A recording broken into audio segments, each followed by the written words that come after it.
प्राचीन समय के सबसे प्राचीन वंश मौर्य वंश के तीसरे राजा अशोक मौर्य विश्व प्रसिद्ध और सबसे अधिक शक्तिशाली राजाओं में से एक थे। सम्राट अशोक ने 269 से 232 ईसा पूर्व तक शासन किया। चक्रवर्ती सम्राट अशोक का जन्म 304 ईसा पूर्व वर्तमान के बिहार पाटलिपुत्र में हुआ था, जो कि अब पटना के नाम से जाना जाता है। सम्राट अशोक बिंदुसार के तीसरे पुत्र और मौर्य वंश के तीसरे राजा के रूप में जाने जाते हैं। चंद्रगुप्त मौर्य की तरह ही उनका पोता भी काफी शक्तिशाली था। पाटलिपुत्र नामक स्थान में जन्म लेने के बाद में उन्होंने अपने राज्य को पूरे अखंड भारतवर्ष में फैलाया और पूरे राज्य को एक छठ राज कर दिया। सम्राट अशोक जन्म से ही एक महान शासक थे, उसके साथ ही वे बहुत बड़े ज्ञानी और महान शक्तिशाली शासक भी थे। महान सम्राट अशोक अर्थशास्त्र और गणित के महान ज्ञाता भी थे। सम्राट अशोक ने शिक्षा के प्रचार के लिए कई स्कूलों और कॉलेजों की भी स्थापना की। सम्राट अशोक ने 284 ईसा पूर्व बिहार के उज्जैन में एक अध्ययन केंद्र की भी स्थापना की। इतना ही नहीं, इसके अलावा उन्होंने कई शिक्षा संस्थानों की भी स्थापना की। सम्राट स्वयं शिक्षा के क्षेत्र में कई महान कार्य किए हैं, जिनकी वजह से उन्हें एक महान शासक के नाम से जाना जाता है। सम्राट अशोक के साम्राज्य विस्तार की बात करें तो सम्राट अशोक का साम्राज्य अखंड भारत में विस्तृत था। उत्तर से दक्षिण हिस्से तक केवल सम्राट अशोक का ही राज। सम्राट अशोक का राज वर्तमान में भारत, पाकिस्तान, अफगानिस्तान, नेपाल, बांग्लादेश, भूटान, म्यांमार और इराक तक फैला हुआ था।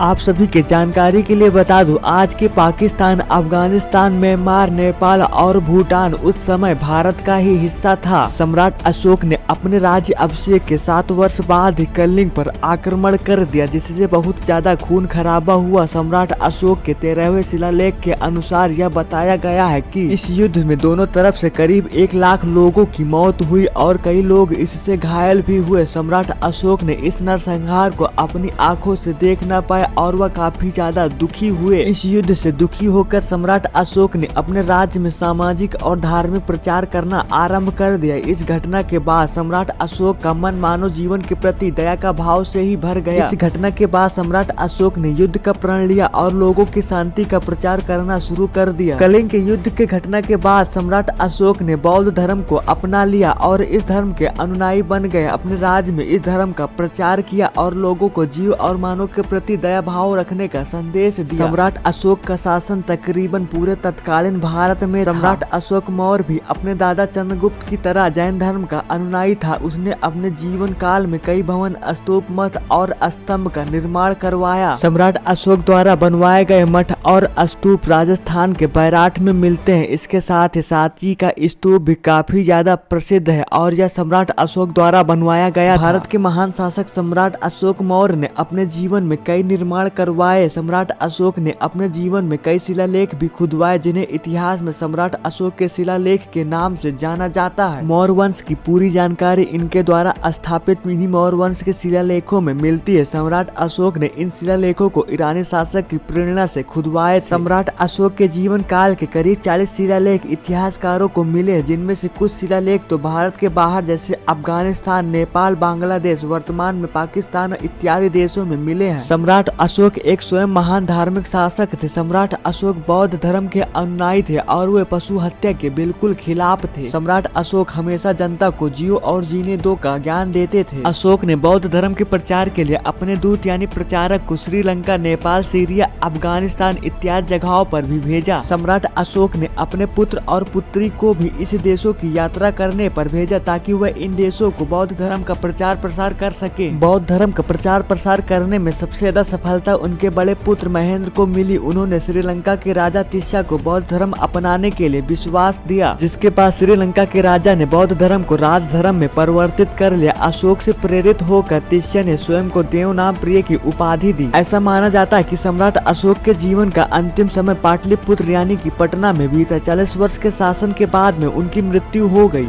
सम्राट अशोक ने अपने जीवन काल में कई महान कार्य किए और उन्हीं महान कार्यों के लिए उन्हें महान माना जाता है।